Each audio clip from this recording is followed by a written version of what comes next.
Namo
Brahma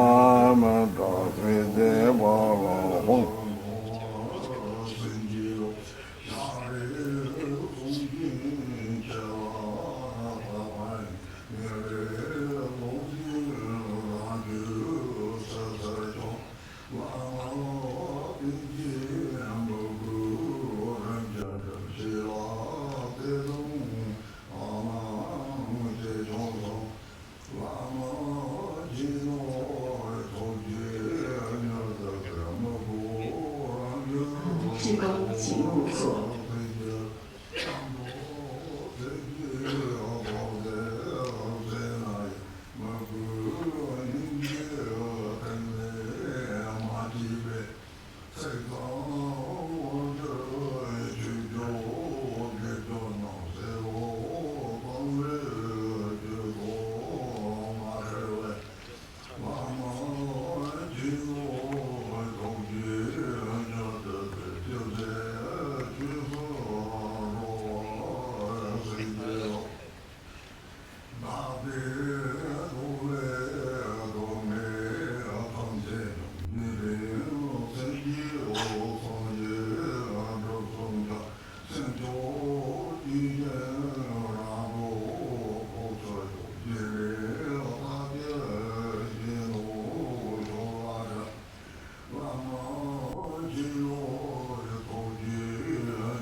So then we come to the next verse, which is verse number 45, where it says, the Guru is Buddha in person, but I regard him as an ordinary man.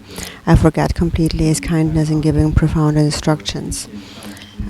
So in particular, so this is actually an extremely important, very important verse, important point here, and that is, in particular in the Vajrayana, it is said that although the Guru's qualities equal the qualities of the Buddha, his kindness exceeds the kindness of the Buddha. And so that is, whatever you practice, the Buddha's words, the teachings really are limitless. They're very vast. And even though there are many teachings available, if we had no spiritual teacher who expresses them to us, then all of these teachings would be of not much use to us. And so therefore the Guru's activities really are the actual activities of the Buddha. So some people actually, when they hear that you should regard the Guru's qualities as the Buddha's qualities, then it's hard to comprehend for them, because they feel that you say that he's just like the Buddha, but really he's just like a person, he's just a human being.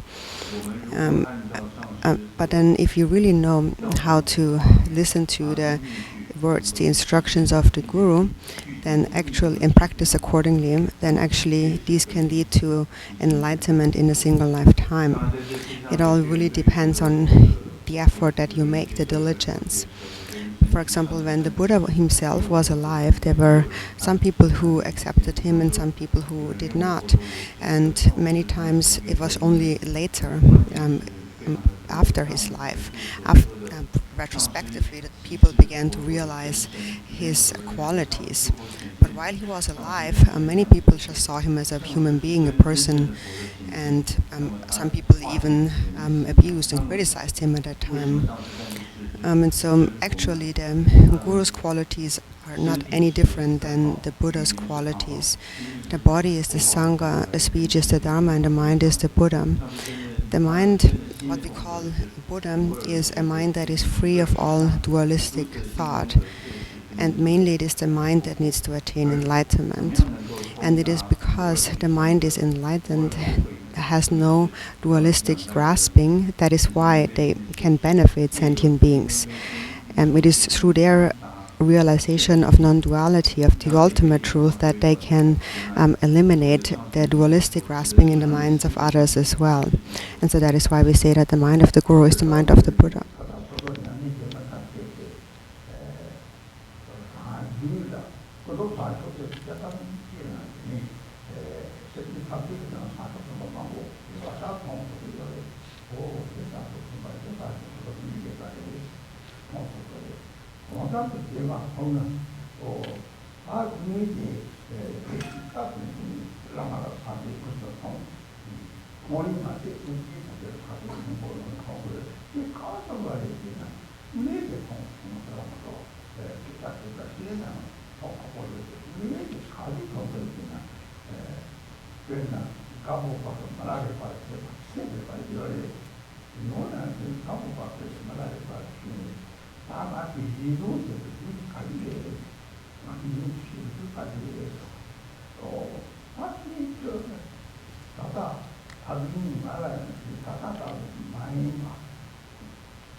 And so now for all of us who engage in practice, the greater you develop the relative bodhicitta in your mind, the stronger the relative bodhicitta in your mind, and the more actually you will be able to recognize a bodhisattva, for example, and you begin to see more and more of bodhisattvas, for example, thinking that, oh, this is a real bodhisattva, or what they're doing is really the activity of a bodhisattva.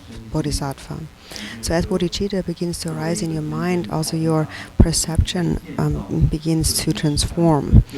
And then in this way, if you see someone who has seen the ultimate truth, therefore can really say that the Guru actually is the Buddha. They really see the Guru as the Buddha. And not only that, actually, they see all sentient beings as Buddhas. And of course, it is very difficult to just see it in the sense of seeing when you interact and talk to others. So when is it that you actually see that? And there's this one story of Gampopa and Milarepa, and Gampopa had really a tremendous amount of devotion to Milarepa. And so one time he asked Milarepa, when will be the time that I will act for the benefit of others? And then Milarepa replied to that, it is when you do not see me as this old man any longer, but when you see the Guru as the actual Buddha. That's the time for you. That's the time when you begin to engage in the welfare of others, the benefit of others. So it is, and that happens really when you realize non-duality, that mind is indivisible. And that is when you see the Guru as the actual Buddha, Dharmakaya, and you see the Buddha nature in all sentient beings. And also Milarepa had said, I do not see consciousness, I only see primordial wisdom. I do not see sentient beings, I only see Buddhas.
So it is when the consciousness has transformed or been transferred into primordial wisdom, is when you then see that all sentient beings actually possess Buddha nature.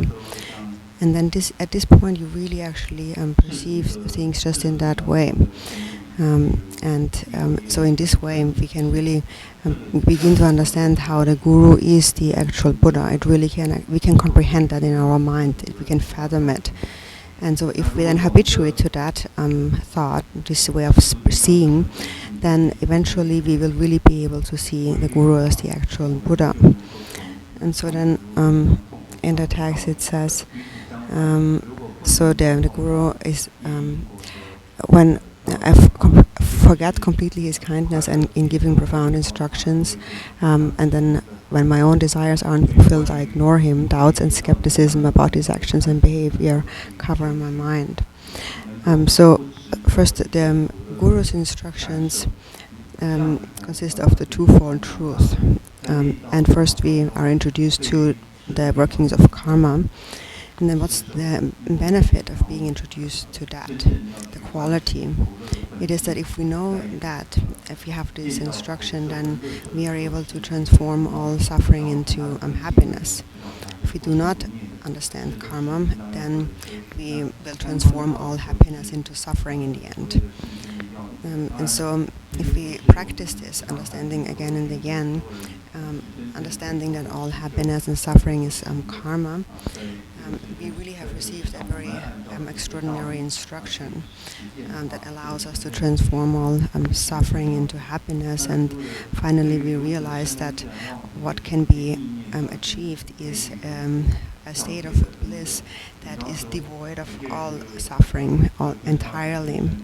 And we realize that these experiences of happiness and suffering really depend on the mind, our state of mind, our way of perceiving and thinking about things, how we see things. So ultimately then one realizes that these experiences of happiness and suffering are just like a dream, and one realizes that ultimately the mind actually transcends birth and death. So these are extraordinary instructions that are very hard to find. And when you find them and practice them, then this is the result that can be attained. And there are many stories in this world of people who have actually achieved these results.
And so, uh, so then it says here we don't remember the kindness of the guru. We forget about his kindness, even though he gives us very profound instructions. And this is also now, when we engage in mundane activities, if we don't really, if you become a kind of more like a worldly person, if we don't really believe and put all our faith in the guru, then often, if anything disagreeable happens on the worldly side, then the disciple might reject the guru, and then the guru might reject the disciple. There's actually some stories about that, where that happens. And so often also it becomes then kind of like a deal that they are striking with each other, like in kind of an exchange where the guru gives something and then the disciple receives something. But actually, it shouldn't be anything like that. We shouldn't see it in this ordinary way, perceiving things that appear to be truly existing. So this is then just what leads to the doubts and skepticism, then obscure the mind. So the behavior, skepticism about his actions and behavior cover the mind. And so then what happens is that when that arises, then when we see things in an ordinary way, then all we can see is false, and we can't see any more qualities. And then if we examine too much, then we begin to see even more false. And from that, many doubts and wrong views arise. And what is the cause of that arising? It is actually begins with a self-grasping mind and pride, and that leads to jealousy and so forth. And then we begin to see all actually good qualities as false. And due to that, a lot of contradictions, conflicts between masters and disciples occur. Actually, in the old days, it was said that when the Lama should examine the disciple and the disciple examines the Lama. But these were fortunate days. Nowadays, actually, in my own opinion, I find it is better to not examine too much. And so that is what I tell everyone who trusts me. And that is because what we receive from the Lama is instructions, the empowerments, the Dharma. And the inner content of that really is always the same.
So nowadays is really a time where we should not examine them too much, and that is actually to one's own greatest advantage, to place your faith into anyone really.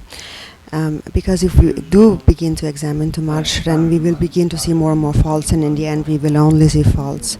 So this is how I personally practice. I really have a pure perception towards everyone, and I only try to see qualities, and that is actually my own greatest benefit too. So I also feel that who am I to judge? I'm not anything superior, and what I'm here for is the Dharma. So then I receive the teachings without too much investigation.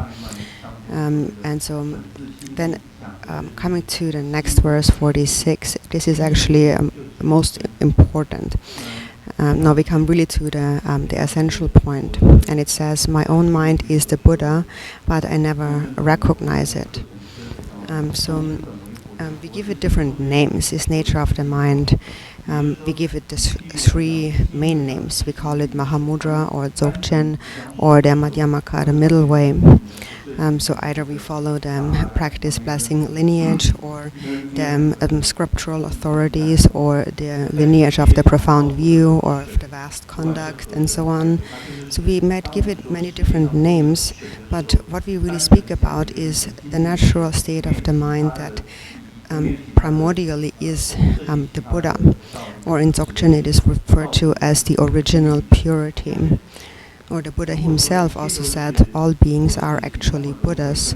They are only obscured by adventitious or temporary stains. But the mind in its natural state, without these stains, is like pure water. This is how we should understand it. So in this world there is water appears in different ways. We have the ocean water and different other forms of water, and in the end there's only one water really. They are all the same. And so if you understand it in this way, then you recognize it is just this natural, pure state of water, which is like the nature of the mind. So then the question arises, then why does samsara and nirvana come about? So it is because although our natural state is primordially pure, temporarily conditions arise, and due to that it changes. And the first condition that arises is self-grasping.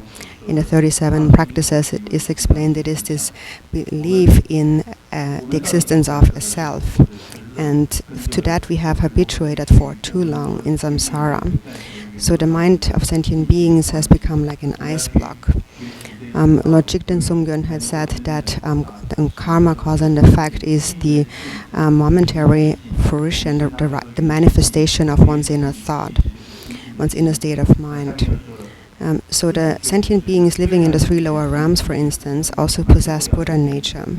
And this nature is just like light, like electricity. And light energy engages in all kinds of activities. It performs all sorts of things.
Light electricity, for example, and performs all sorts of activities in this world. And if you understand mind just like this, you have really understood the view or the natural state of the mind in its innate state, that is completely pure. And that is what we call the Buddha. And even though that is the Buddha, we do not recognize it. Even though it is actually there, ever present, we never see it. We never recognize it. And so this is therefore the teachings. Therefore, are a method to recognize one's your own true nature, your own mind to be the Buddha in its natural state. And so to recognize that mind, we are introduced to the teachings of Mahamudra on Dzogchen and so on. And here we are instructed to look at the mind and meditate. And when you look at the mind, first what you might see is an endless chain of thoughts. And with each thought, a certain feeling is produced. And then when you observe this endless chain of subtle and coarse thoughts arising within the mind, what you recognize is that what arises appears to the mind, and the mind doesn't go there. Actually, whatever arises appears to the mind. It is just that if you cling to it, if you hold on to it, pursue it, you will accumulate karma. But if you let be whatever arises without following it, then you will observe it to come and go just like waves on water, naturally and on its own, without having affected you in any way. Nothing has happened to the mind at all. And that is where you see the actual nature of the mind at this point. It is when you recognize these thoughts in such a way with clear awareness. And so not recognizing it is what we call the dualistic consciousness. But it is that very consciousness that is the root of the mind when we recognize it. When you recognize it, it says discursive thoughts are dharmakaya, but I don't realize it. So dharmakaya is that when you see the nature of the mind is dharmakaya.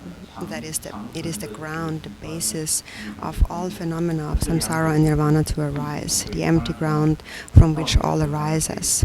And often that is depicted in the form of Samantabhadra, for instance, that displays for us to see the nature of the mind that is clear and empty. The nature of clarity is emptiness, and the nature of emptiness is clarity.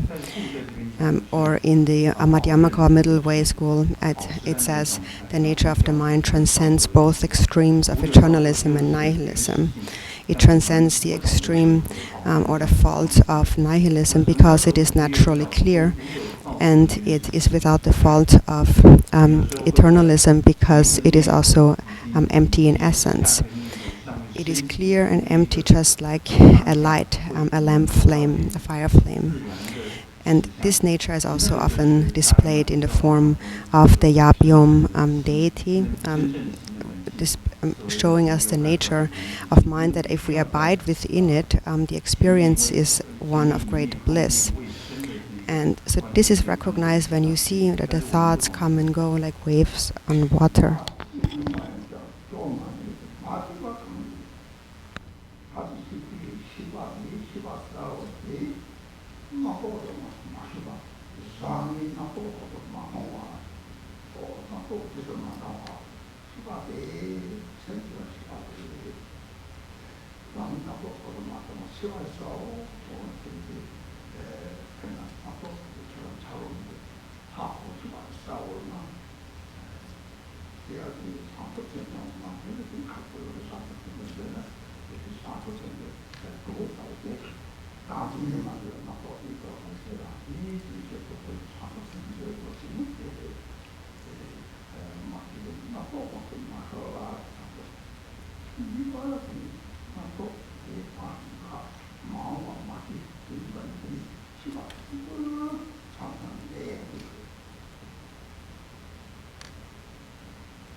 So we don't when you observe the thoughts that come and go, you recognize that they are like waves appearing on water, coming and going.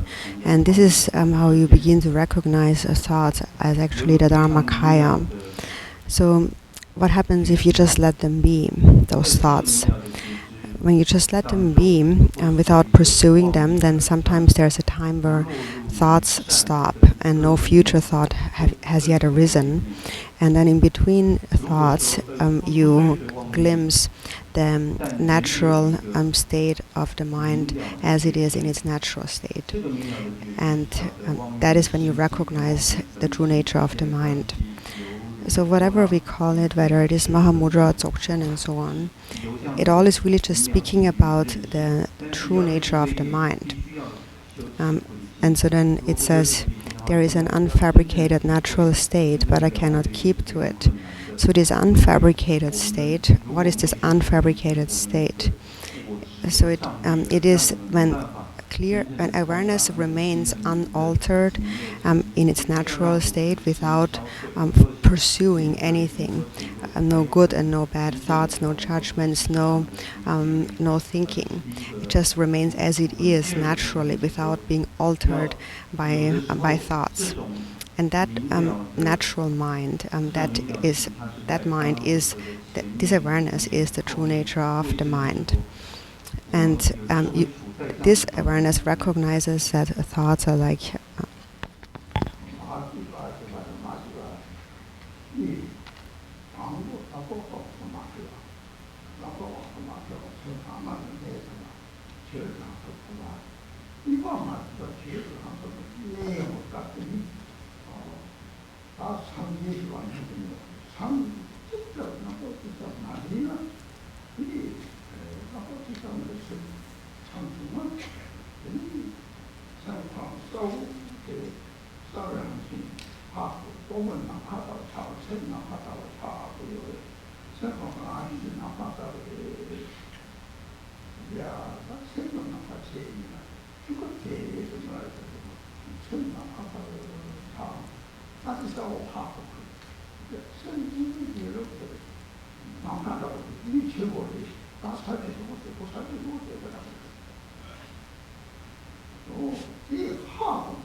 And so this awareness then recognizes that all thoughts arising are like waves or like blocks of ice. But all of this is very difficult to comprehend unless we give rise to bodhicitta, which is like the warmth that melts this ice block of self-grasping. And when bodhicitta arises, then arising thoughts will actually naturally dissolve as they arise on their own. And so now, the way it happens is that in terms from a practical perspective is that in the first a thought arises in the mind, and you observe them in this way as we mentioned, and then no thoughts arise, and so thoughts subside, and then there is this moment where there is no thought in the mind and no future thought has yet arisen, and at that time you glimpse the true nature of the mind, clear awareness. So sometimes that is all that remains, just this clear awareness. And that is this unaltered, unfabricated state. And there's actually two kinds of unfabrication. And the first one is when you do not pursue whatever thought arises, you do not cling to them. But as thoughts arise, you sustain the stability of clear awareness, recognizing them. And so then the second one is that when you are in that state of stability of awareness, this is where you begin to see the true meaning of this term, a Buddha, or Sangye in Tibetan. And Sang means to clear away. And so what is cleared away at that time is all thoughts. There is not a single thought or grasping in the mind at all. And the second syllable is gye, which means vast. And so then when there is no thought in the mind becomes very vast, clear and vast, and empty like space. And that is the true nature of the mind, like abiding endlessly like space. And Milarepa also had said that when you realize that mind is inseparable from space, you have actualized the Dharmakaya. So what you recognize when you see the nature of the mind is the endless space-like nature of the mind. It is truly vast and endless. And this is what we call the state of Mahamudra. And that is to be recognized. And actually there are three times when we come to the natural state of the mind. Anyone comes to the very basis of their mind, but we usually don't recognize it. We have no awareness of it, although we do get there. Of course, because we don't recognize or notice what is actually happening, that is why this state in a way becomes spoiled and remains unrecognized.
So those three times when we come to the actual nature of the mind is when we fall asleep, when the consciousness transfers at the time of death, and when we engage in sexual intercourse.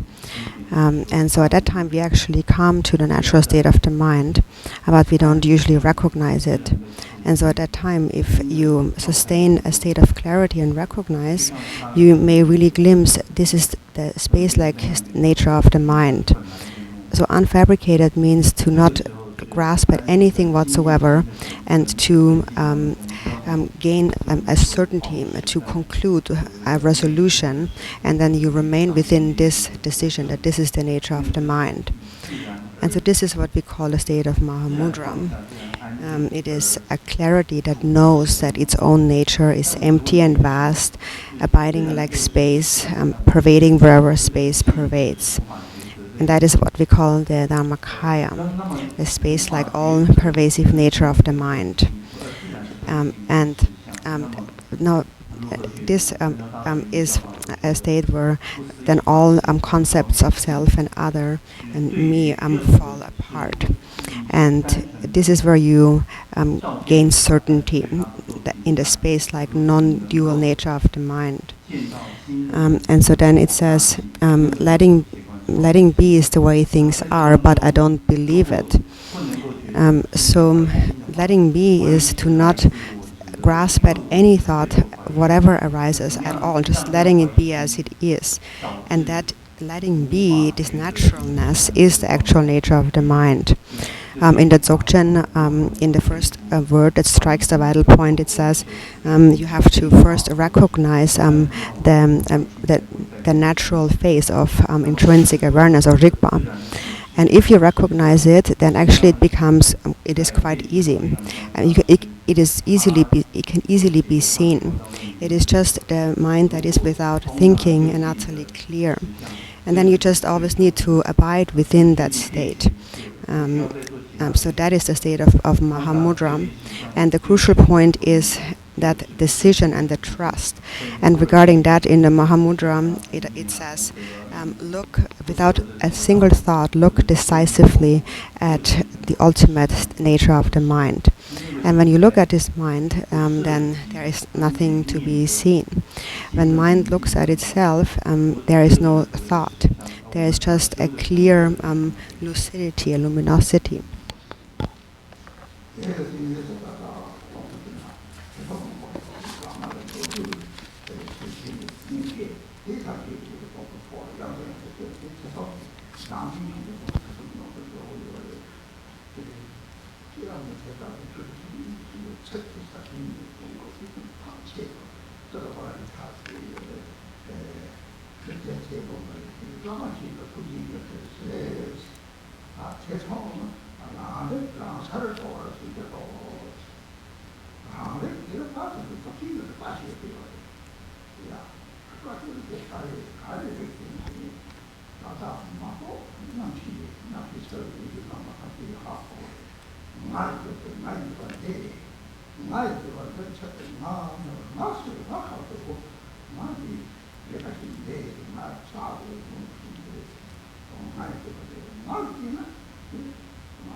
So the crucial point is to gain this certainty and to decide and then to abide within this decisive state of recognizing the nature of mind, and that is sufficient in itself.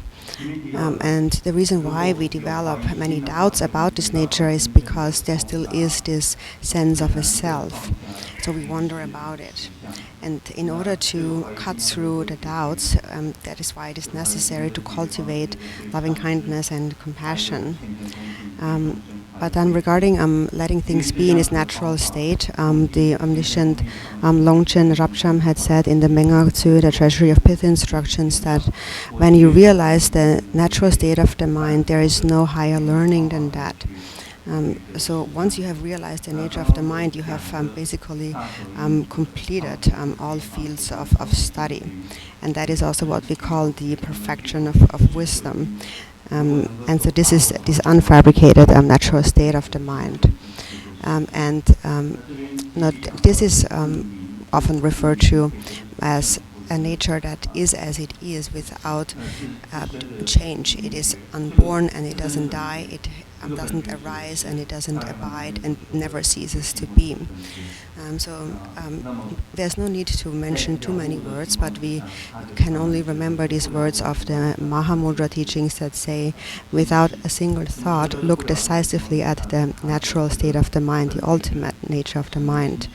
So in brief, you must recognize the mind that is without any thought whatsoever, and then abide within this state to clear away our doubts.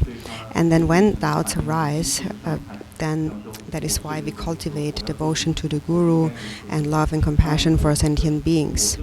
And actually, the more we get rid of self-grasping, also to the same degree our doubts will dissolve. So as Tilopa had decided in the Mahamudra teachings, look decisively, abide decisively, without a thought in your mind. The next it says, grant your blessings so that natural awareness will be free in itself. So this natural awareness, in Dzogchen we refer to it as Rigpa, or pristine awareness.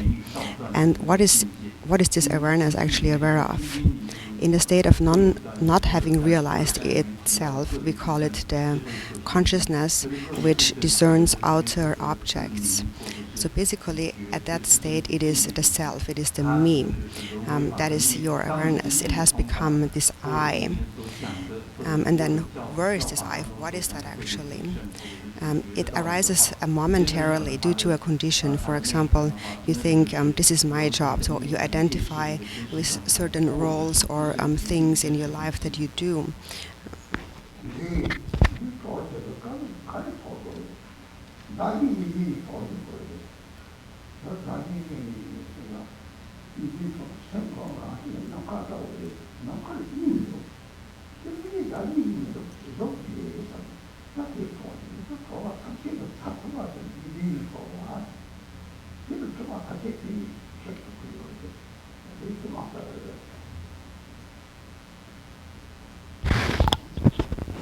So it is currently the consciousness that thinks that there is an I, and then due to this concept of I, there is an endless chain of thoughts arising, but you will observe that all of these thoughts will subside and do not remain.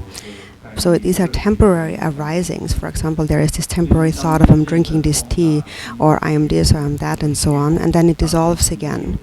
So this is this temporary condition which causes this illusory perception of an I to arise, when actually the mind abides like space at all times. So when you recognize this, when you recognize the true nature of this consciousness, then it becomes self-knowing, primordial awareness. And that abides like space and transcends the extremes of existence or non-existence. It is inexpressible, being beyond words and thoughts. This is also explained in the Heart Sutra, for example. We receive many teachings of the Heart Sutra. And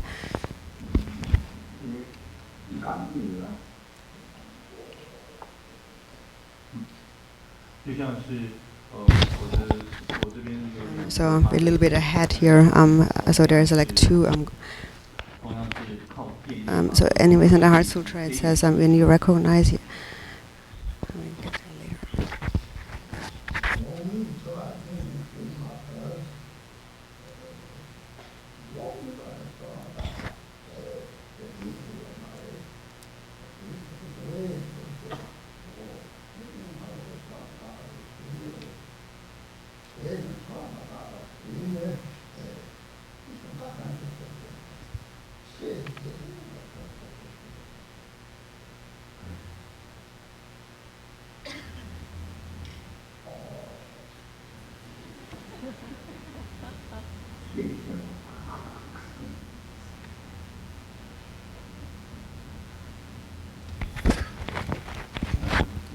So anyways, in the Heart Sutra it says that self-knowing awareness is the domain of primordial awareness, primordial wisdom. And so basically whenever you realize the natural state of the mind, you have realized the nature of all phenomena of samsara and nirvana.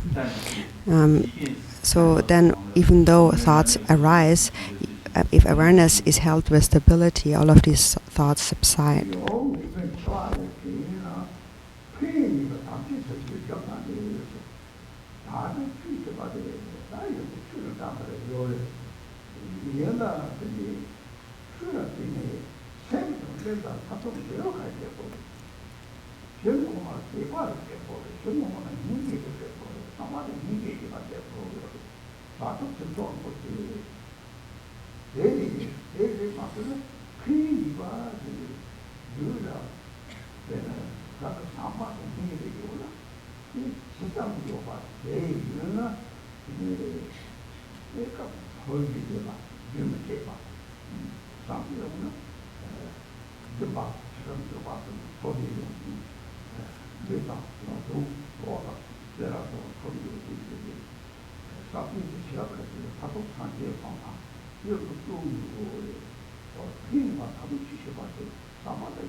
And then now when we speak about liberation, what is actually that we need to be liberated from? It is we become liberated from the dualistic grasping at self and other. And when you become liberated from that, the mind naturally abides vast like space. You realize that there is no duality or division in space. There is only a seeming duality due to a variety of bodies. But so ultimate liberation means to become liberated from dualistic thought. And when you're free from dualistic thought, you become free of all delusion, all confusion, and perceive all just like as an illusion. So for example, we have these two light bulbs here. Actually it's one and the same light, there's no difference. Then next it says, death is certain to come, but I can't take it to heart. The Holy Dharma truly benefits, but I can't practice it properly. So we can't really take to heart death, can we? Can we really have that in mind? We should really see for ourselves. We think that we think about death and impermanence, but then even though we are aware of that, we still don't really think much about it. Whatever we do still is only done for this lifetime. Nothing really meaningful is accomplished, even though we know that life is impermanent. So we can't really think about death and impermanence. And so then the Holy Dharma that truly benefits here is there is many different kinds of Dharma teachings, but ultimately we have to see what is the ultimate result that has to actually appear in our mind. What has to appear is faith and devotion to higher beings and love and compassion for sentient beings. What has to arise is the precious bodhicitta. If that doesn't arise, then the Dharma has not really arisen in the mind. And that is the one thing that will surely be of benefit at the time of death. Because if love and compassion are present in your mind, then as a result you will achieve the happiness of birth in the higher realms temporarily, such as a result of having practiced generosity, ethical discipline and patience, you achieve all the qualities of the higher realms, such as a good body and possessions and good companions and so on. And having practiced meditation and wisdom, you attain the state of ultimate enlightenment. And all of these need to be accompanied by diligence. So in brief, the holy dharma that is of benefit is love and compassion arising within your mind. And when that is present within your mind, then all your activities of body, speech and mind naturally will become the 6 paramitas. So then actually it is not necessary to say I'm shaving off my head and I'm going to retreat. Of course, if you can do that, then that is ideal, but that's difficult to do. But what really is the essence of the Dharma ultimately is to seal all your activities with love and compassion.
And so the ultimate fruition that has to arise in the mind, no matter what dharma you practice, is love and compassion.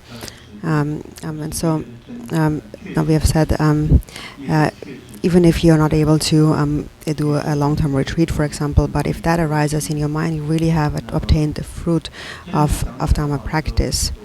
And so then, when now we should really take an honest look at our own mind and really see, am I really able to actually do that? Am I really able to practice that? And very likely the answer is no. And why are we not able to do that? It is because we do not entirely believe in karma. We don't really understand karma. We don't really understand that when we die, we will follow our karma. And we don't really have this clear in our mind because we are obscured by the attachment to this life. And so the next line says, karma and its results are certainly true, but I do not act on them properly. And so of everything that has been said, this is really most important. And regarding this, Lord Jigten Sumgön also said, it is really the certainty in karma cause and the fact that determines what kind of Dhamma practitioner you are. Everything else is sort of lip service. So if you want to know if you really understand the Dharma, then you should see whether or not you fully believe and trust in karma. This is really what determines your understanding of the Dharma. So if we don't really think about this again and again, it will not really arise in our mind. Right now it is merely an understanding, but we do not have an actual experience of it at all. And actually this is a point that my root guru always pointed out, the Siddha Chimedorje actually said that you have not even really understood how difficult it is to find the precious human body. You're just speaking about it, but if you actually only think about that, things become clear. So we learn how difficult it is to find the precious human body based on reflecting on its causes, illustrations, and numbers. And so the Master Chimedorje had said that you should mainly think about its causes and the numbers, those two. So when you really think about only the precious human body and how hard it is to find, then actually you have the basis of all the Dharma. And also karma will be understood in that way. So how do we obtain a precious human body? Some people might think that there are so many people in this world. Actually, there's too many people. So you might have a point, but actually not really, because lift up a rock and see how many ants there are in an ant colony. There might be even more than the entire population of humans in the world. Or look at the ocean, how many very subtle life forms there are, each and every one. There's just limitless animals there. And even though there are so many, they all want to be happy and they do not want to suffer. They all have the same afflictions of attachment, aversion, and ignorance. And the 5 afflictions of an ant and one of a person are one and the same.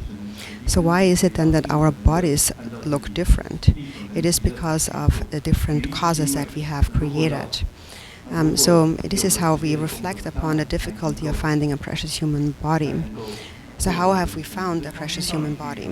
In terms of its causes, it comes from having observed flawless ethical discipline, for example, of keeping one vow perfectly.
So, for example, we have taken a single vow, and in this way we obtain a precious human body. For instance, we have taken one Yingne vow, and every time we keep those vows, it is that we obtain the cause for a precious human body.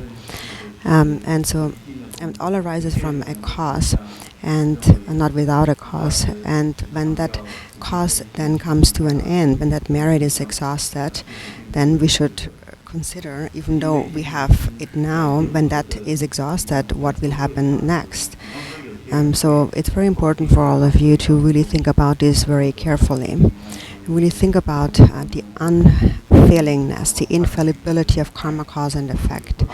And think about how hard it is to find a precious human body again and again until a real feeling arises. And then, so it says here, we mentioned the qualities of bodhicitta, that which is of the dharma, which is of true benefit. So this is the only thing that will then be of any benefit. It is nothing else but loving kindness and compassion. Actually, sometimes people also say that they kind of look down and belittle love and compassion and think that if I just have a little compassion, then that's not really so beneficial. What's the point? But actually, even in a samsaric sense, it can become the cause of bodhicitta. For example, if two people, a couple gets married, some people might just say, oh, this is just samsaric, ordinary love. But that's also not true. It also can become the cause of bodhicitta. And to that extent, the greater the love, and the greater also the experience of happiness. And somebody else who doesn't understand karma at all, for them, marriage, for example, just becomes an ordinary a union of love, of kind of an ordinary love. But even to that extent, one experiences happiness. For example, even if one doesn't understand karma, of course, because of ignorance, one takes birth as an animal, but one takes birth as a more of a pleasant animal, with a beautiful body and a beautiful voice, and or two animals, like two birds, fly together their entire life. They meet again in their bird life, and they are peaceful, and everyone likes them and feeds them and so on. And people like to invite them in and so on. And all of this goodness is also a quality of the slightest love. They are a manifestation of love. So karma is really unfailing, because there's other animals that are very frightening and harm others. For example, scorpions or poisonous snakes. And these are beings with a greater predominance of hatred and jealousy and so on. So then they appear in this way, with corresponding body color and shape and certain abilities and qualities that cause harm towards others, like possessing poison and so on. And they just naturally, due to the force of karma, harm others. So this is the poison of the afflictive emotions. And so that's why Chikden Sumgön had said karmic ripening is the manifestation of one's inner thought, a momentary state of mind. And so then, therefore, whenever an afflictive emotion arises within your own mind, you should reflect. Now I have a precious human body, but when you look at these animals, for instance, these animals, for instance, are manifestations of hatred and jealousy. Actually, I also possess hatred and jealousy, or greed, and so on. So this could be me. And there's also some stories of the Buddha. In the Buddha's stories, where there are certain animals and beings who are very large, their bellies are very large, and their throats are very narrow, and there are really animals and beings like that that we can see. And then there's also, of course, hungry spirits and beings that we cannot see with the mental body. But we surely must recognize these afflictions of hatred and jealousy and anger within ourselves. All of the wars and conflicts in this world, what causes them? Is it like a game? Are people playing with each other? Certainly not. They have no choice but to engage in these actions, because they are experiencing the result corresponding to the cause. First, they experienced birth in hell for a very long time, which is the result of full maturation. And when that comes to an end, due to some slight virtue, they might again take birth in the human world, and then the result corresponding to the cause comes into effect, and then the activity corresponding to the cause is to harm others again, and the experience corresponding to the cause is to experience harm in return. For example, there are some people who have some wealth, and they use it to turn it into weapons in order to harm others. So recognize that all of that is the fault of anger and jealousy, and recognize these afflictions within your own mind. And such recognition will actually cause your mind to come to rest into a peaceful state. So when we speak about the karma and the twofold truth, and we speak about it, we all know about karma, and we talk about karma, but then actually it's very hard for anyone to really take it to heart and to really practice accordingly. No one really does that. So whenever you have a little bit of time, think about karma over and over again, and in all kinds of different ways. For example, from a scientific perspective, or thinking about the difference between humans and animals, and so on, until you come to a conclusion and a certainty where you feel that it is true, where you're convinced.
And so until you gain complete certainty in karma, you reflect on that. And actually, I myself, to such reflection, have really cultivated a firm trust in karma.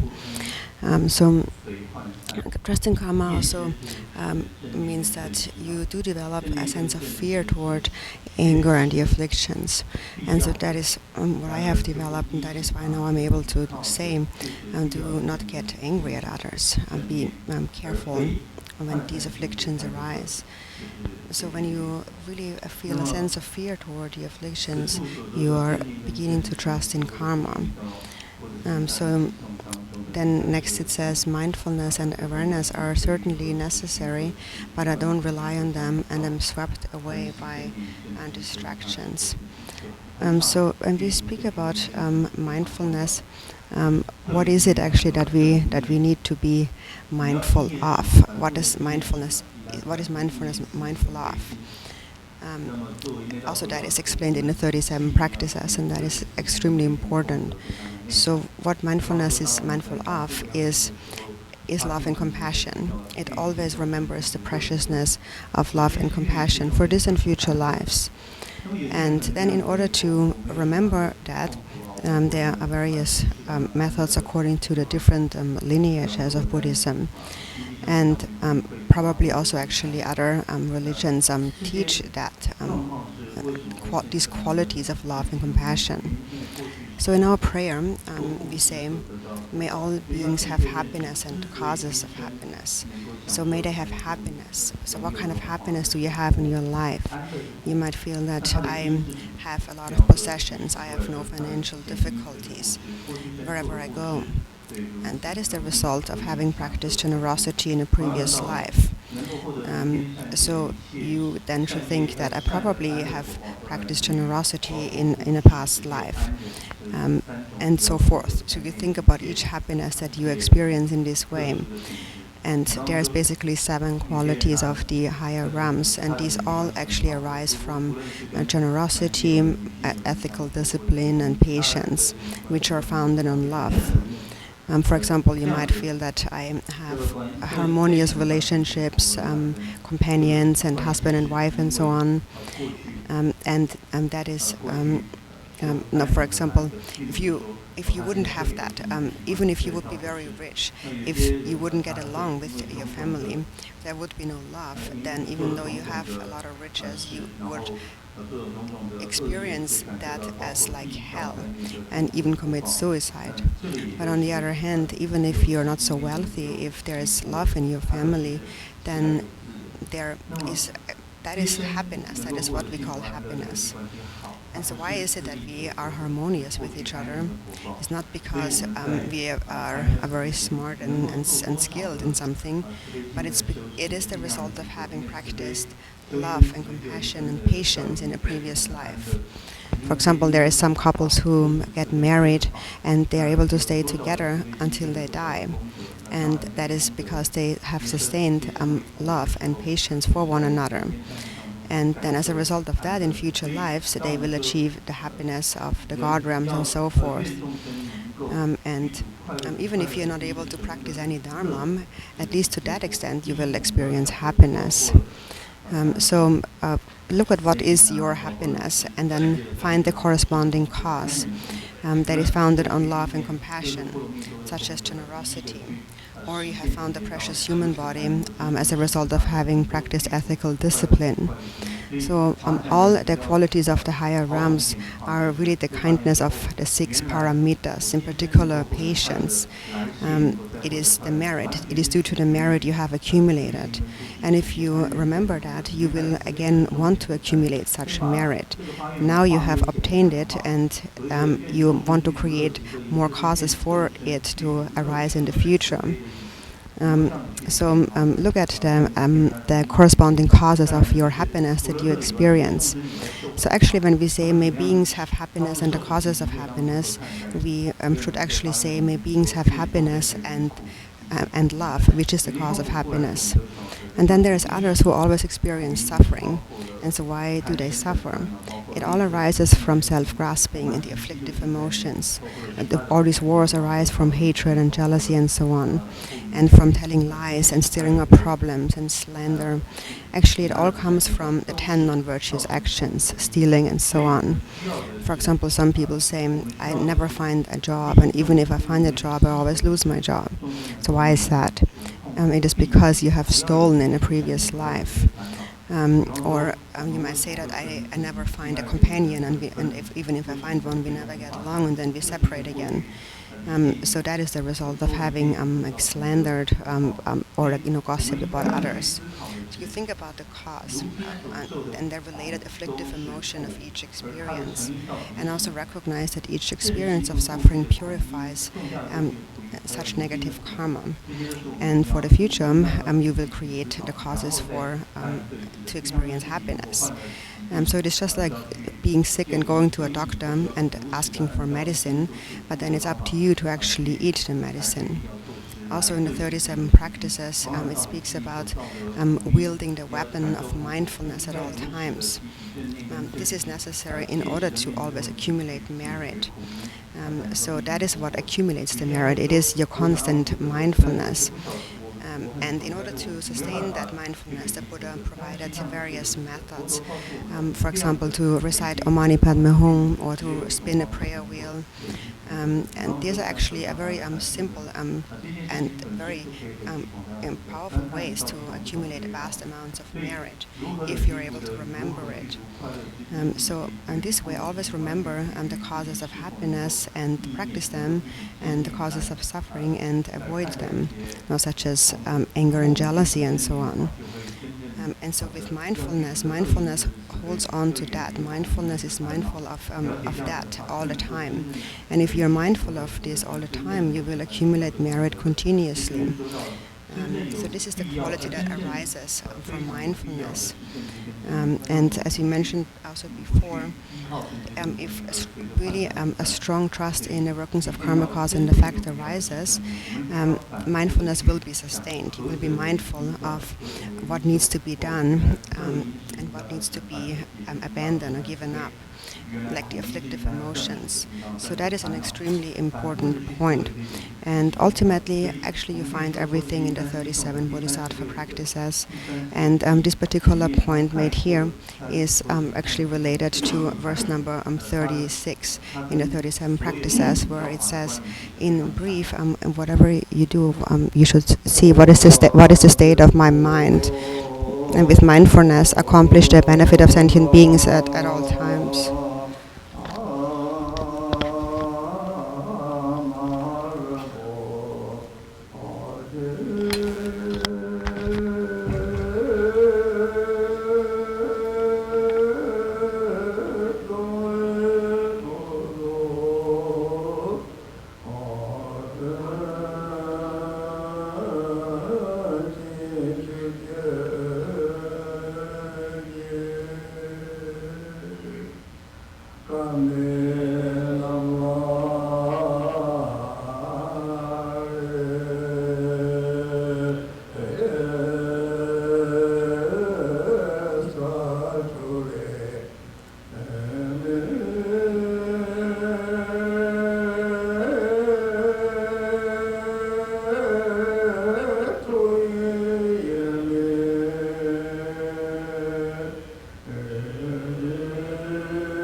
Says, I'm sorry for not speaking so clearly, and not to have such a great voice to sing the melody clearly.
是公请入座。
문제는 떴다고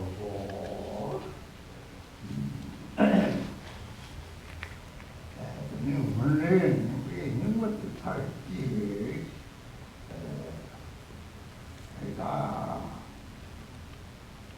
그래서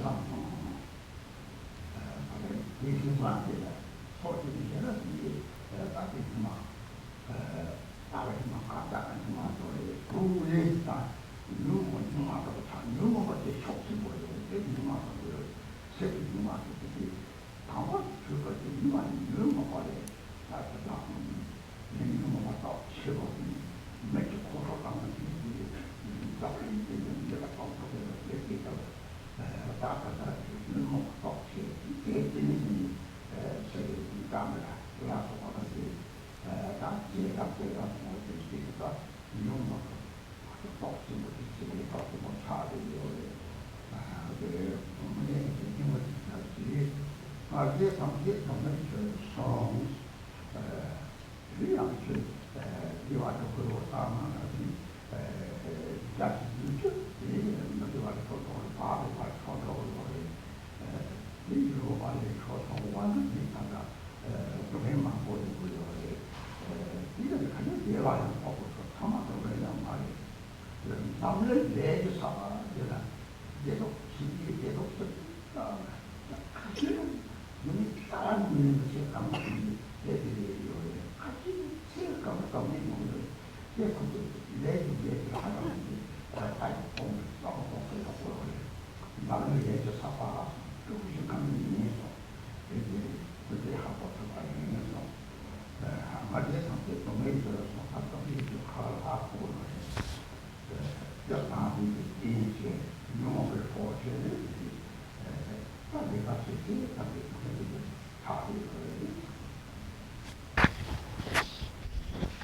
So now we come to verse number 48, where it says, "Because of my former evil actions, I was born at the end of the dark age," or also we call it degenerate age.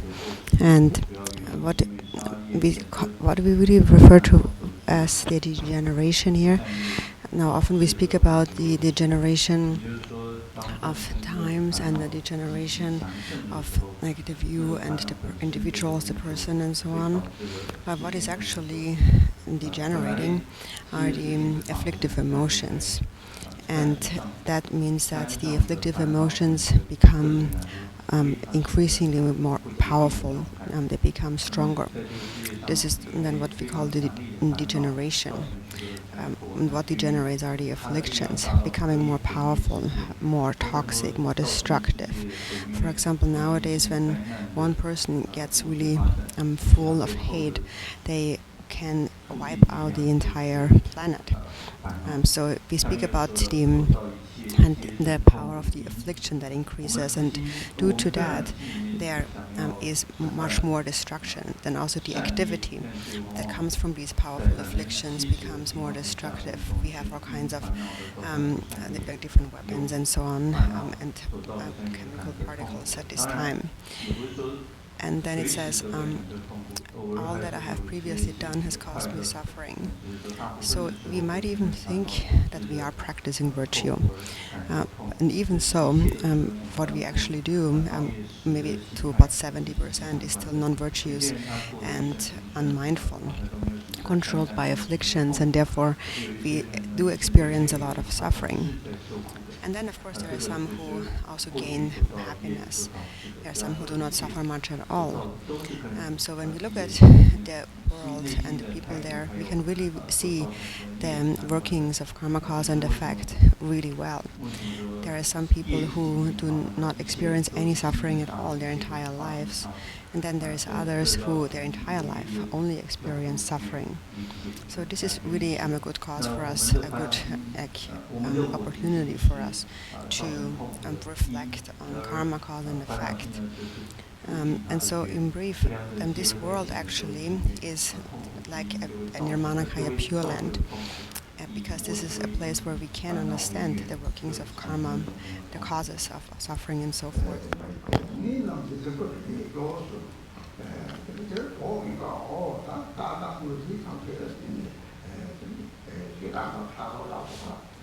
제요래 대대대대 라스 체마서 제가 제거를 얘가 상고 상태는 그 상속세도 기마진은 이제 차반 힘들어요 그러니까 차를 다른 이가 그렇게 그러고 이 상태 제목은 제지구 제차 이게 차는 또 양자들이 이렇게 차다를 막 그렇게 차만한테 상 내려서 같이 가거든요.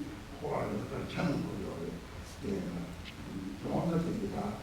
각기 상바를 이제 시라고 지나면은 포장이 이나거든요. 생청을 차를 호 노가로 두 상품이 노로도 상태 잡아서고 있어. 그래서 무슨 잡아서고까지 노트 차시 뒤지가 나면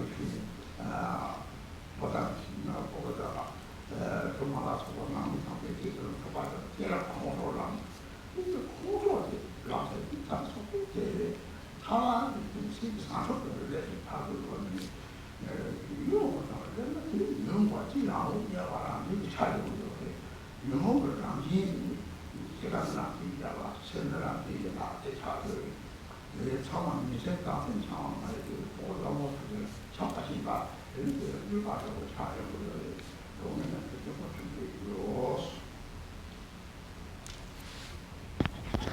And so here, this is a place where we can understand the cause of suffering to be the condition that is self-grasping and the afflictive emotions which are supported by self-grasping.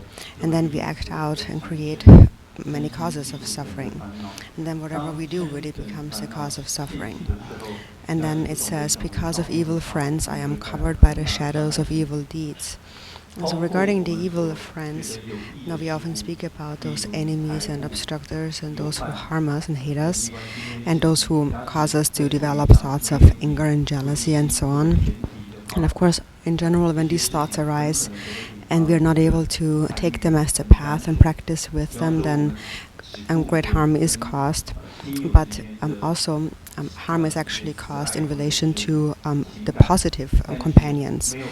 If we do not know how to seize and seal this relation with bodhicitta, then they become just ordinary objects of desire and attachment. And in this way, both the positive and the negative companions become an obscuration. For example, even if it is positive, if you're completely overtaken by the love that you have for a person, for example, you become extremely attached. And then as a result, you accumulate more karma. And also once you're attached to one, you have an aversion against another. And in this way, it also becomes a bondage that ties you again and again to samsara. So in brief, if love and compassion is not held with awareness, with wisdom, then both kind of companions, positive and negative, become a cause of bondage to samsara. And also wealth and possessions, for example, then become, like it says here, kind of shadows of evil deeds that cut you off from the life force of liberation. And how that happens is that we are attached to our possessions, our children, our wives and husbands and so on, our family. And then one day we get angry and we fight and so on, we lose our love. We sever the life force of liberation. And liberation really means that we need to arrive at a state of bodhicitta. If we arrive at a state of affliction, then naturally the lower realms will manifest.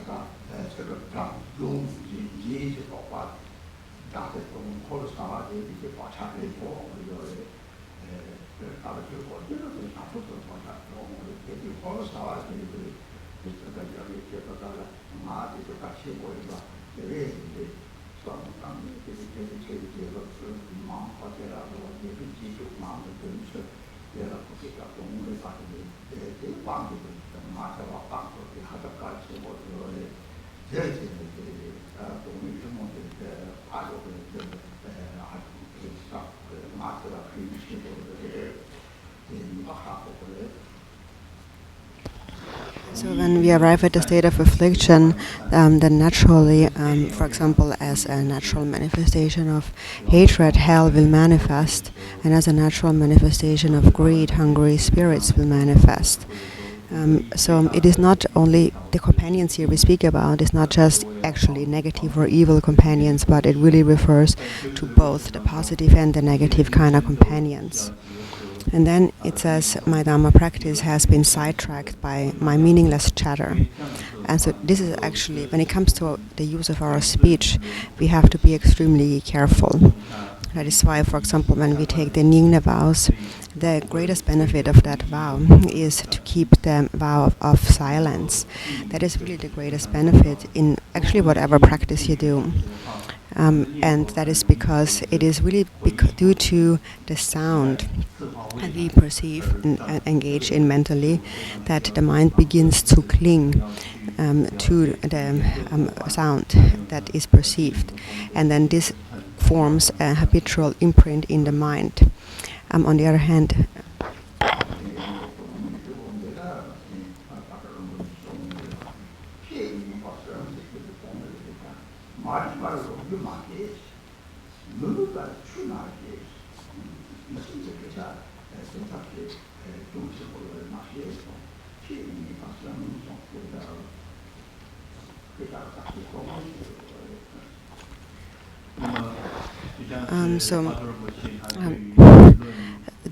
on the other hand, if we engage in the recitation, the practice of the holy Dharma, we are actually purifying these samsaric imprints. And actually, a lot of our negativities arise due to speech. It is because we remember the past and we anticipate the future, and due to that we engage in all sorts of meaningless chatter. So it's very important to be mindful about that and abandon that. That is actually one of the greatest benefits, because many faults come from it.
And then Patrul Rinpoche mentioned three things that we should never talk about.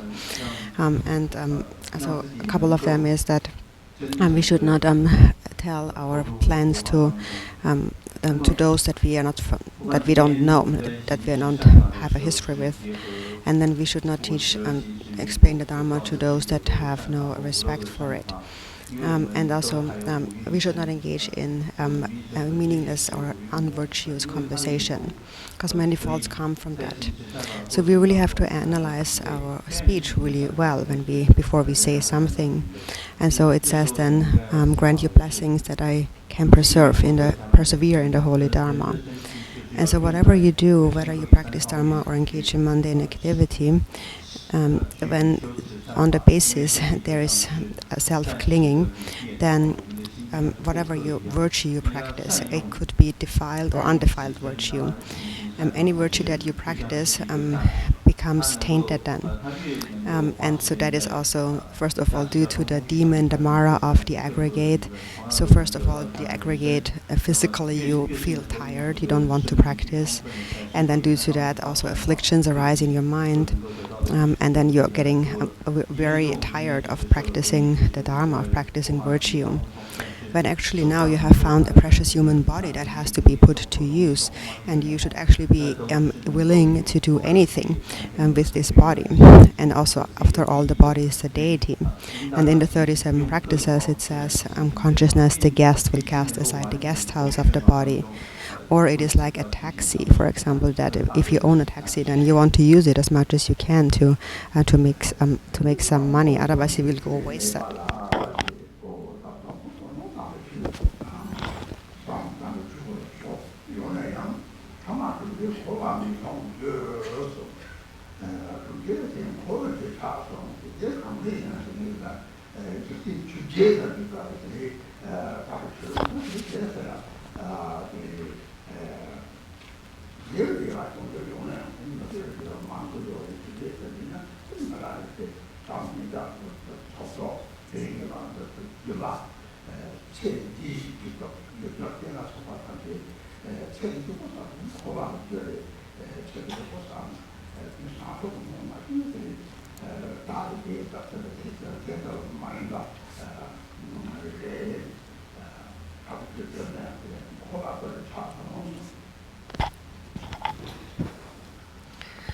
So now is the time where we have to make use of this precious human body and apply our body, speech, and mind to virtue. And so this is this supplication to persevere in the holy Dharma.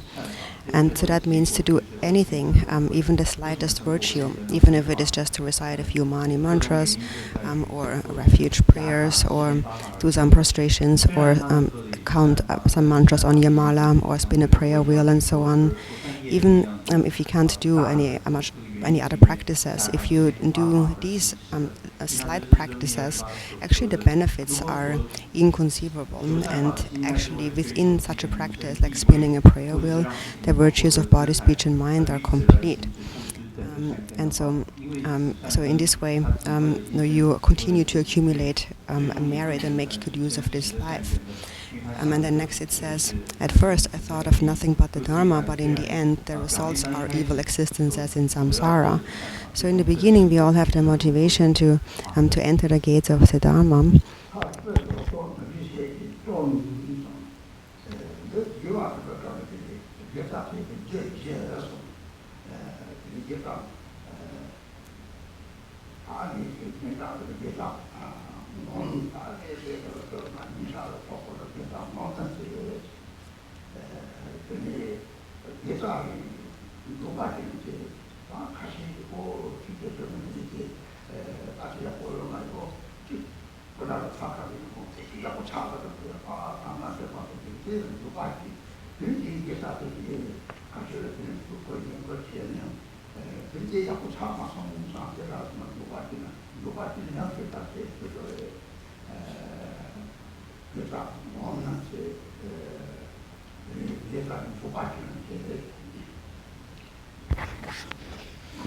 So in the beginning we enter the Dharma with the motivation to practice the Dharma, but then in the end it still becomes the cause of suffering, and just a further cause of samsara actually.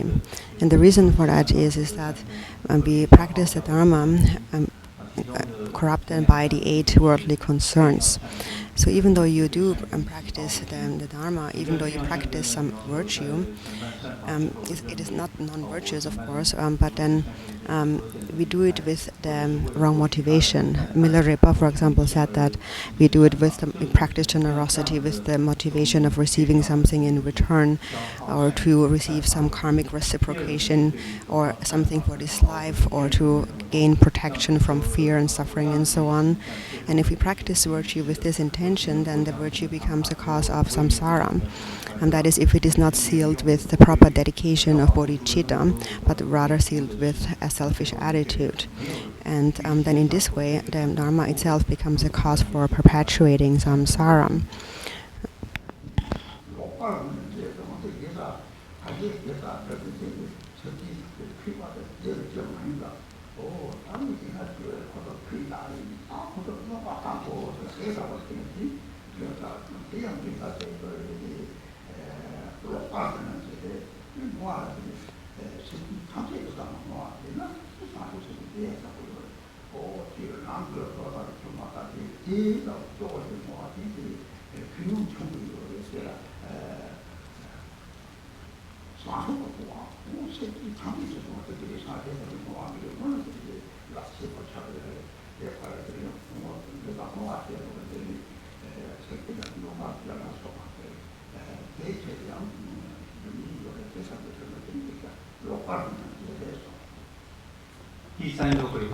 So then the flower of freedom has been cut up down by the frost of non-virtue. So we, even though we practice virtue, it is also said there is 4 causes that destroy our roots of virtue. And the first one is when we are arrogant or become prideful about the virtuous things that we have done. For example, if you do something in order to get famous and so on. And the second one is if you regret the virtue that you have practiced, or cause others to regret. For example, if someone practices the Dharma or so on, and then you tell them that that's not correct, or they have a statue or a tanka, and you tell them that didn't turn out so well, and then they regret having ever bought it, and things like that. So if you then regret it, if they regret it, and their root of virtue become destroyed, and also if other people show great respect to the Dharma and practice, and you cause them to regret, that destroys their root of virtue. Then the third one is the corrupt dedication, and that is if we do not actually dedicate the virtue for the cause of sentient.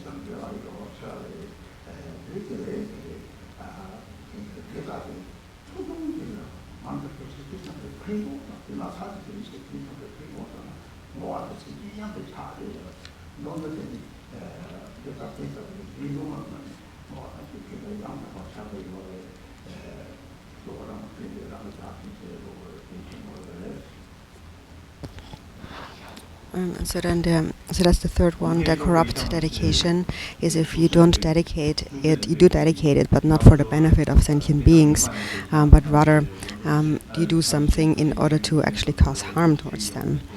And the other one, the fourth one, is a wrong view, and that is it's basically very similar. You dedicate not for all sentient beings, but rather for example, your husband and your wife. And then the dedication will bear some benefits, but the benefits will be much smaller. So only if we dedicate our roots of virtue with bodhicitta, it will become a vast merit. And otherwise, it becomes a cause of exhausting our roots of merit, virtue. So the way in which we should dedicate is just according to how the Buddhas have dedicated, according to the prayer that we recite in the dedications, just as Manjushri had dedicated virtue and so on. So in a similar way, we dedicate. And if we dedicate in this way, then the roots of virtue will not become exhausted until we attain enlightenment, and they will actually further increase. It is just like putting all your money in a bank where it stays safely, so you can't lose it to the conditions of afflictive emotions. So this verse probably also relates to this. And so even if you just practice a slight virtue, such as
So then, if you only practice a slight virtue, such as reciting a Manipal Mehung mantra, for example, if you do it with the wish to benefit all sentient beings, then actually the mind generation, the motivation, and the dedication are actually practiced simultaneously.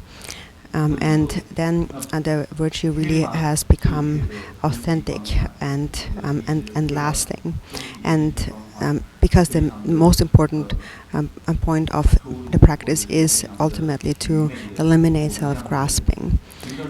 And so it says then the flower of freedom has been cut down by the frost of non-virtue. So why is that? It is because what we gain then from Dharma practice is a negative result, when actually we strove toward a positive result, but then it became spoiled. So it is just like you're working hard to plant some seeds in a field to make them grow, but then they're all spoiled by the frost, and all the hard work was wasted. And so then you supplicate, Guru, think of me, look upon me quickly with compassion. And the Guru again is your mindfulness, your awareness, always sustained. And when that is present, then your roots of virtue will be sealed with the proper dedication of bodhicitta.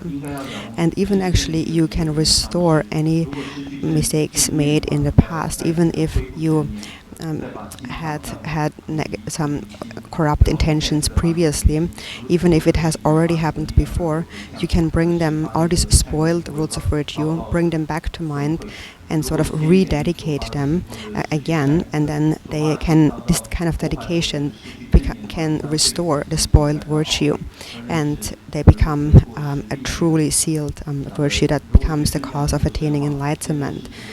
So in this way, actually, we can also bring to mind all of the mistakes made even many lifetimes in the past and restore them through the proper mind generation.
Such a proper dedication is truly important. And regarding the aspiration prayer in the fivefold path of Mahamudra, it says the essence of skillful means is the aspiration prayer. And it begins with having taken the refuge vow. Once you have taken the refuge vow, from there on, whatever vow, whatever greater and lesser vow you take, you will accomplish things by virtue of the power of your aspirations. And there is actually three powers when it comes to that. And the first one is the power of your own intention. So first of all, your intention must be pure. And then if it is pure, then you access the second power, which is the power of all the Buddha's compassion. So then you merge with the enlightened intent of all the Buddhas just naturally. There's actually no separation. And then the third power is the power of the Dharma Dhatu, and there you recognize that all sentient beings by nature actually are pure, and there are no real sentient beings. They only are obscured by temporary stains, and their true nature is enlightened. And one makes prayers to clear away these temporary stains. And on the ultimate level, and those sentient beings don't exist. Jigden Somgyön had said that on the ultimate level, that the twofold truth are indivisible.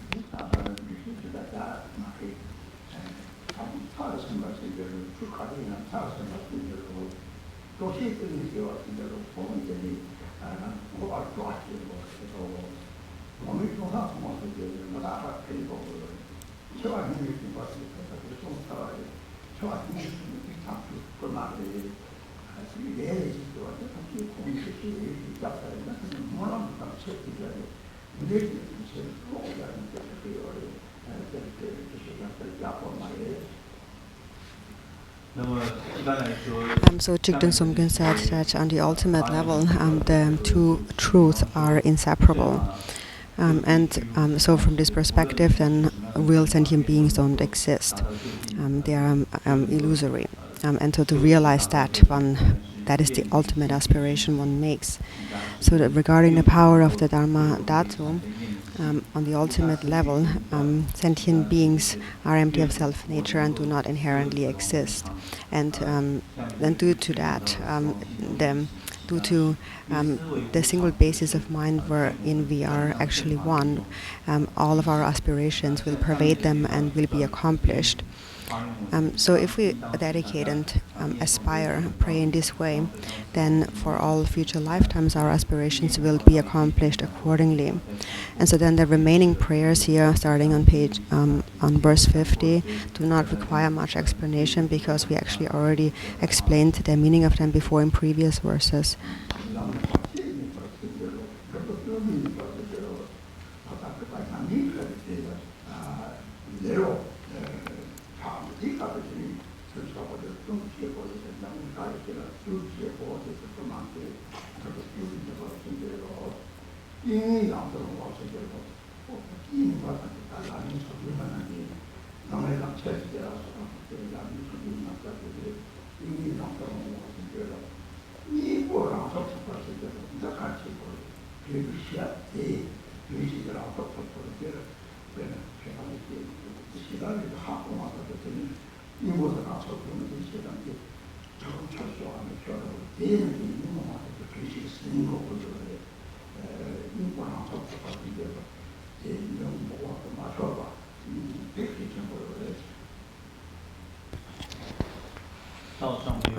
So it says, grant your blessings that I will follow the Holy Dharma to completion, and then that we remember impermanence and so forth. So we actually went through the meaning of these verses before. These are basically encouragements for us to practice the Dharma, to remember impermanence, to remember karma and so on, and then to practice with diligence. It says that in 51, grant your blessings that I may be able to exert myself in practice. So whatever practice you engage in, when you find that you're lazy when it comes to practice, you must lift up your mind and make yourself practice with diligence. And then grant your blessings that evil situations are brought to the path. So that's also an important point. And this actually is all explained in the 37 practices, where we learn how to practice with difficult circumstances. And then the next one is grant your blessings so that I continually apply the remedies, so that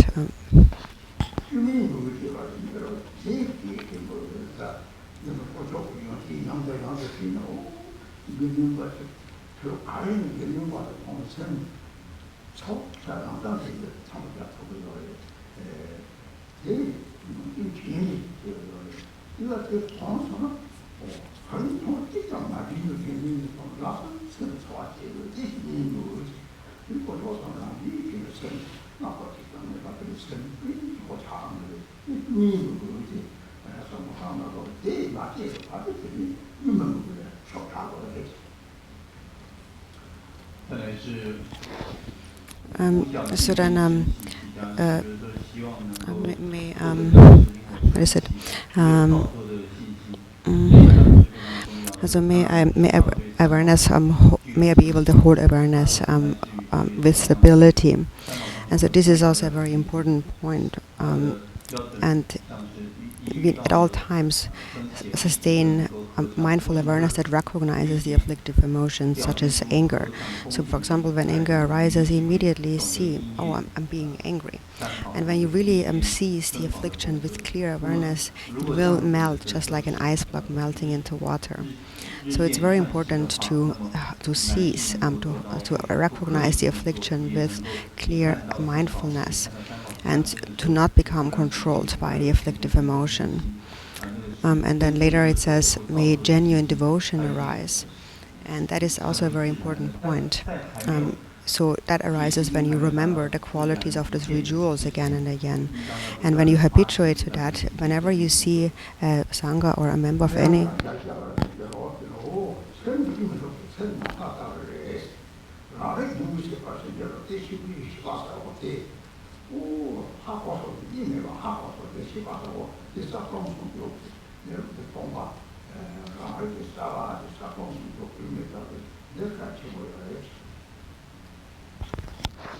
So then whenever you meet a follower of any religion, immediately your mind will feel like warm, and you will be able to join your palms in prayer. You will be able to remember their good qualities, and later when you habituate to that, it will just happen effortlessly. And then even if you don't even think about it at all, the moment you see a Sangha member, for example, immediately this feeling arises on its own. And naturally you will have the qualities of the three jewels in mind without even having to think about it. And that is indeed a very...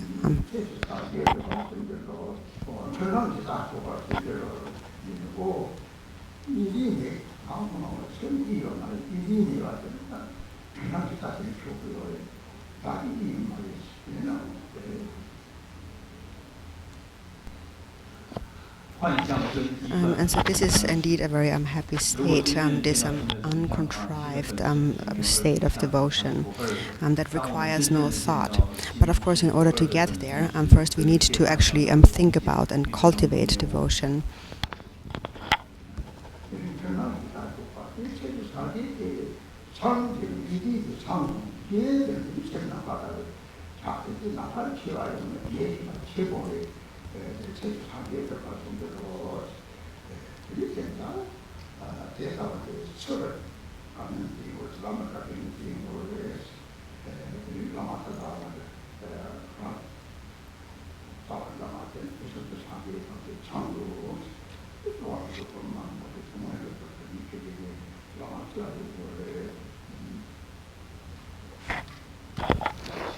And then it says, grant your blessing so that I meet the natural state. So that is to realize that the mind abides like space, and there is no duality, no separation in the mind. And then grant your blessing so that insight is awakened in my heart. So that is when clear awareness is sustained, you realize non-duality.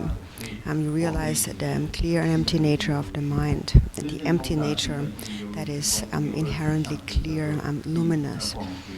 So that is also an important point. And then grant your blessing so that I destroy confusion and projections.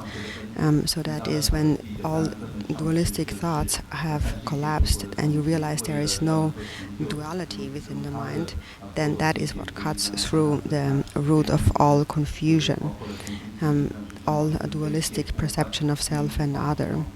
And actually this is what we call an enlightenment in one lifetime.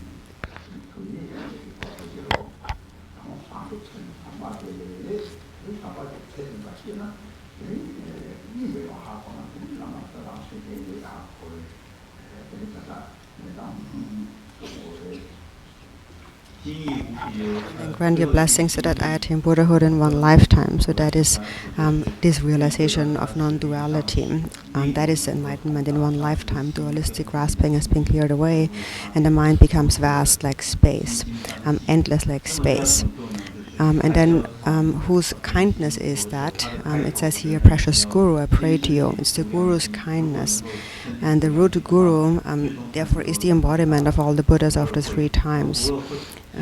So this is a supplication to the Guru, who is the embodiment of all those Buddhas, and so then in the end of the supplication is basically in meaning that in the beginning, through the kindness of the Guru, you develop immeasurable love and compassion until you finally realize the non-dual nature of the mind, and as a result, you realize that the Guru's mind and your own mind are inseparable.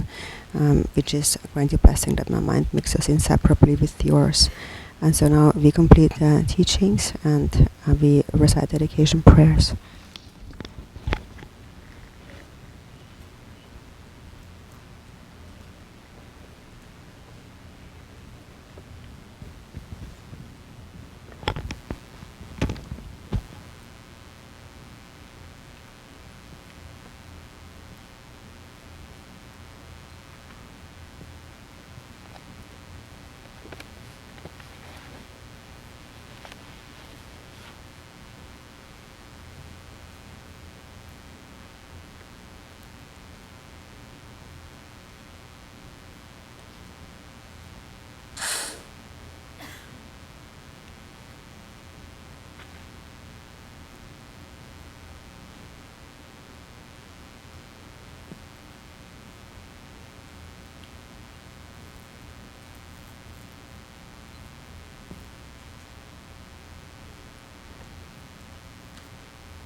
This Amitabha prayer's dedication.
So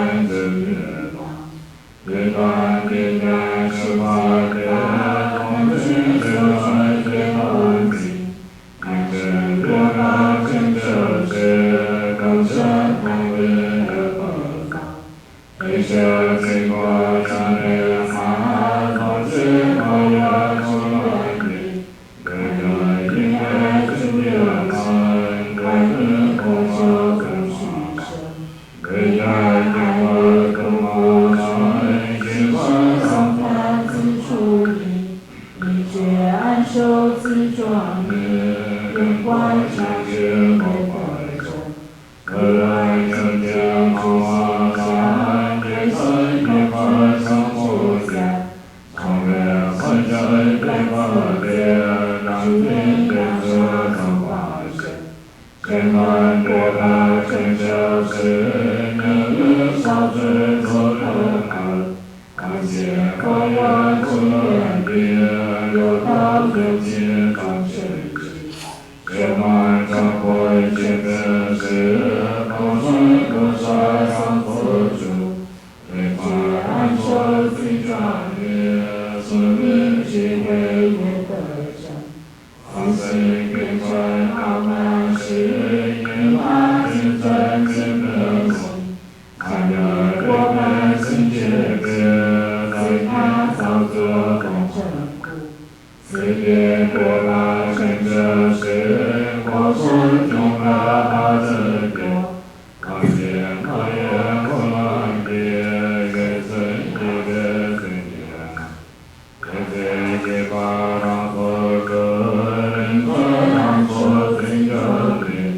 能把心人顿过个，乃至别别放下心。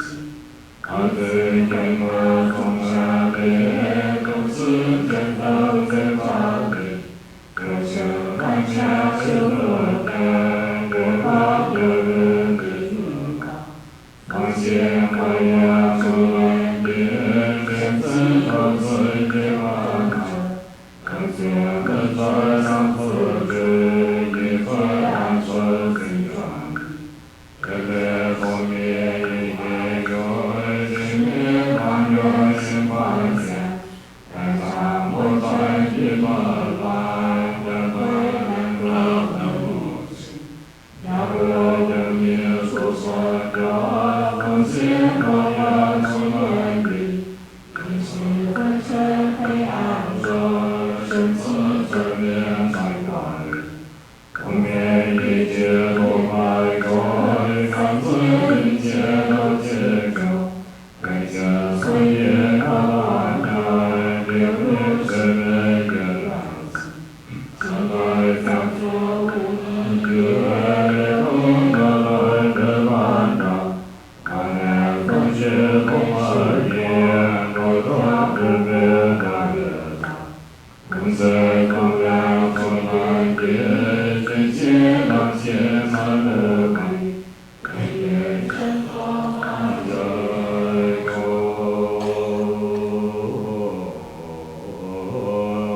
为尊严国家多见识，我们快乐分中。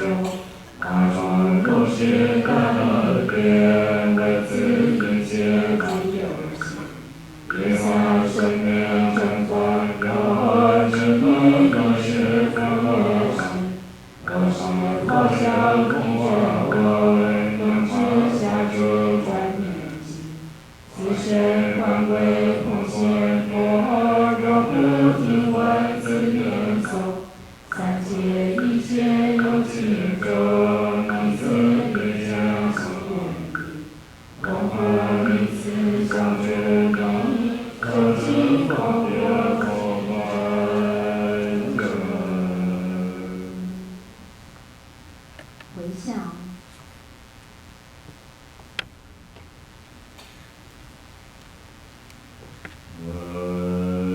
自南地也传界水八年，多年前边转那观世中，结感三界可那彼此之，修得多难若为观，原本可为阶段天八藏，不是空不这样的感。我曾亏欠智者杀人者，也问谁的当天可人我，感谢人间火燃天光。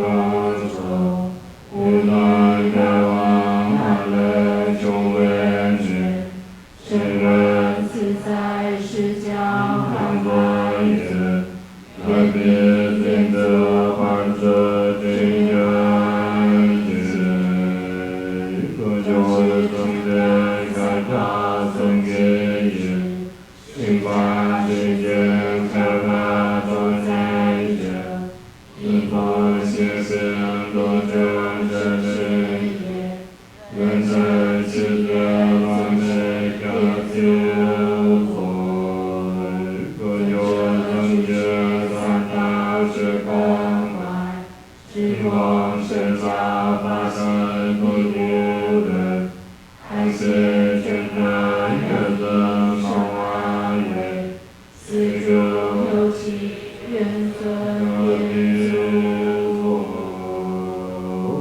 佛的，无有比他我知他身，无这种种子领受有缘，无缘大悲喜轮换化身，无分三生九者不我等，还有中两圆满是六祖，高白九月受持无八难，九空他们三世生者梦，如一转轮起死无死受，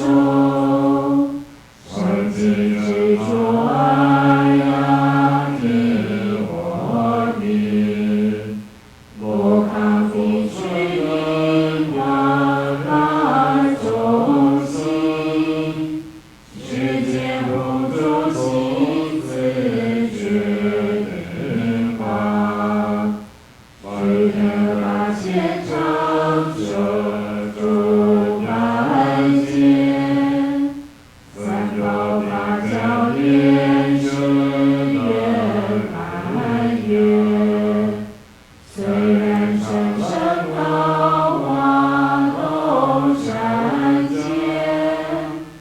阳光流注地地无百年，利他明月大千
们当然谢谢我们的上师恩师噶千仁波切。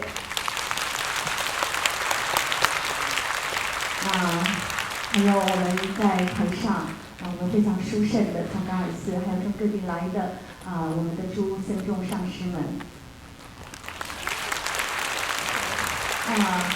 跟大家报告哈，那就像仁波切所说的，台湾是一个不可思议的福利所在。我们在这边的这个 teacher 的课程，昨天到今天总共有那个坤成师兄，麻烦您翻译给仁波切听一下啊。昨天到今天呢，总共有22000个人次在全世界48个国家跟我们一起来上这个殊胜的瑶姑上师祈请文。所以我想，这对我们台湾是不可。那当然还有要成就这一场这样的法会，而且能够全世界直播出去。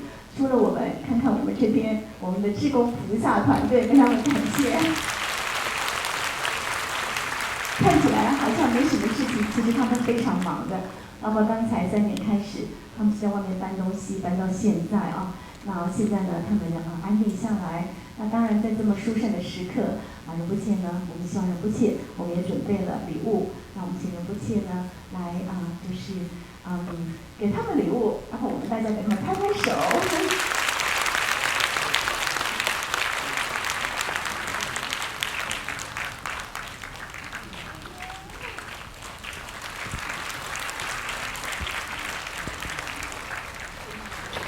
看看我们的志工团队多么坚强70几位从每天早上呢，大概都7点以前就已经到达了然后呢，为了让大家布置一个很顺缘的这样一个法会，